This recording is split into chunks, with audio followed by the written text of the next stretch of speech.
I'm a 33-year-old office worker, and my husband Tony is 5 years older. We've been married for 7 years, but currently I'm living with my mother due to some circumstances. You might wonder how I ended up in this situation. Well, let's go back a few years. Tony and I decided to build a house together. At that time, Tony had just switched jobs, and we didn't have much money saved up. His previous job at a big company was tough on him. He faced harassment from his boss, which made him lose sleep and eventually become unable to work. He tried taking a break and seeing a psychiatrist, but it didn't help much, so he had to quit. For a while, we managed on my income alone. After 2 months of being unemployed, Tony started feeling better. He ate and slept well again, and his psychiatrist was pleased with his progress. It was a relief to see him back to his old self. He started looking for a new job, but it wasn't easy because of his previous resignation due to mental health issues. Eventually, he found a job at a smaller company, although it paid less than his previous one. Still, he was happy to be working again, and it was in a field he liked. We wanted to have kids, but with the uncertainty of Tony's job situation and our financial stability, we decided to put that on hold. Then, a new challenge arose. My mother, Karen, had a traffic accident and became paralyzed, needing to use a wheelchair. Since my dad passed away when I was in middle school, Karen had been living alone in our old family home, which wasn't suitable for her condition. Tony suggested we all live together, which surprised both me and my mom, but I appreciated his kindness. Despite Tony's recent job change, we decided to apply for a mortgage to buy a house suitable for all of us. It was tough to get approved because Tony hadn't been at his new job for long. But we didn't give up. We kept trying, and eventually, after exploring different options, we succeeded in getting the loan approved. We finally decided to buy our own home. It's been a dream of mine to live in a cozy place, with wooden beams on the ceiling, custom storage, and a kitchen that fits my height perfectly. We wanted a spacious, wheelchair-friendly, single-story house, and we were excited for it to be finished. We visited the construction site often, eagerly awaiting its completion. When it was done, we were thrilled. The house even had a big yard where my mom, who's been feeling hesitant to go out since her accident, could enjoy the sun. But there was one problem.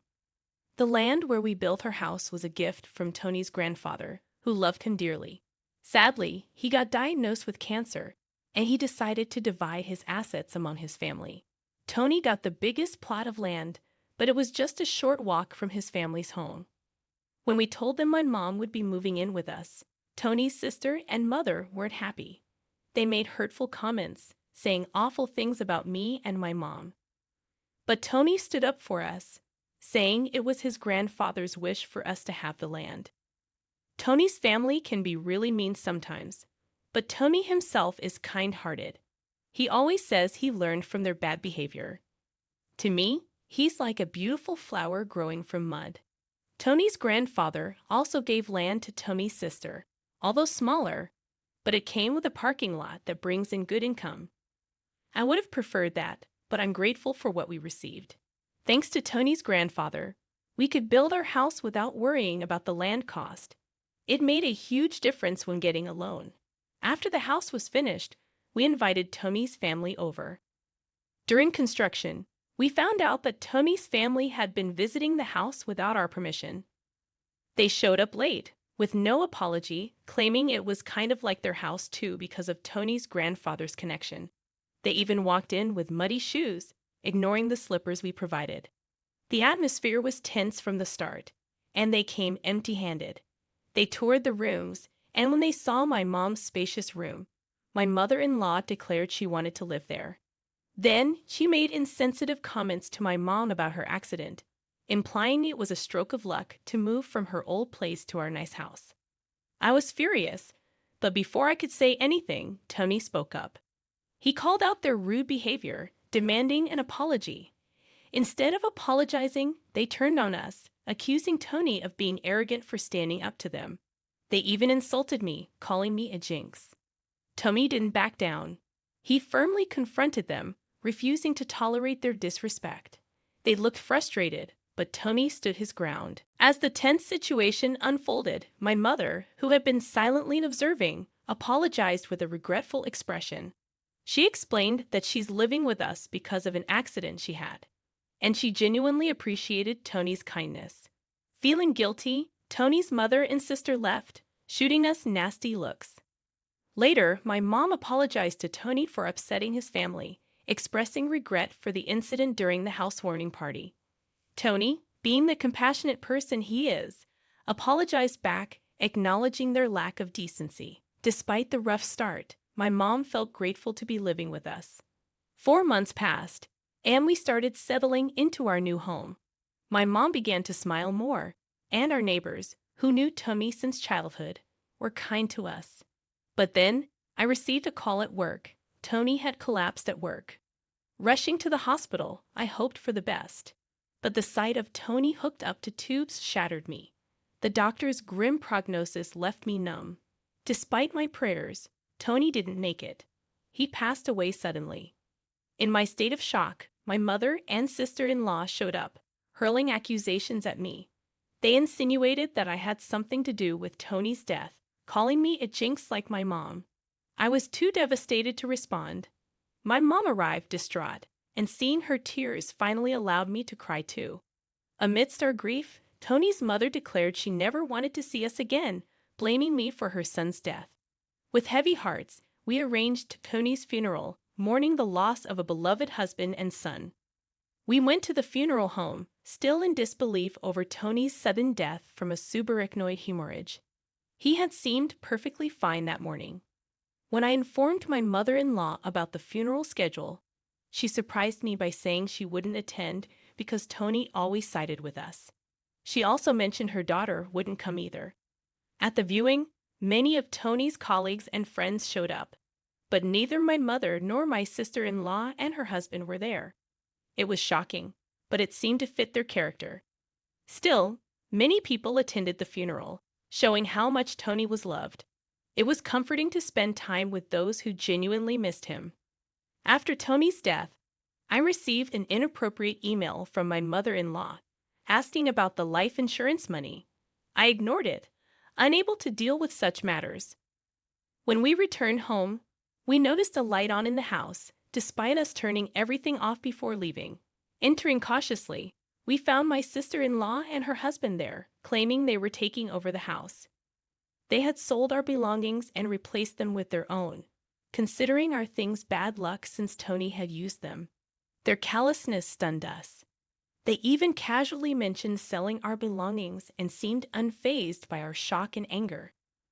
My mom and I were speechless, unable to comprehend their audacity. I called the resale company, explaining the situation, and they agreed to treat the items as stolen and return them. After this betrayal, I wanted nothing to do with Tony's family anymore. As I grappled with my emotions about staying in the house filled with memories of Tony, my mother whispered to me, asking what Tony would say. Perhaps he'd suggest we leave. He always valued spending time with those who understood us, and saw dealing with certain people as a waste of time. Realizing that Tony's family would likely continue interfering if we stayed, I impulsively leased an accessible apartment. I made a deal with my mother and sister-in-law to cut ties with us in exchange for moving out. Thus, a new chapter began with just my mother and me in the apartment. Tony had multiple life insurance policies, which now provided us financial security. He had always joked about leaving us wealthy when he passed away, and he made good on that promise. Since I had bought the house under my name due to Tony's inability to secure a mortgage, it was safe from repossession. However, when 3 months passed without paying the mortgage, I started receiving furious calls from Jessica and Linda, my sister-in-law and mother-in-law. They were furious that the house was being sold, as they had been living there. They had to move out, and Linda even sold her own house due to gambling problems.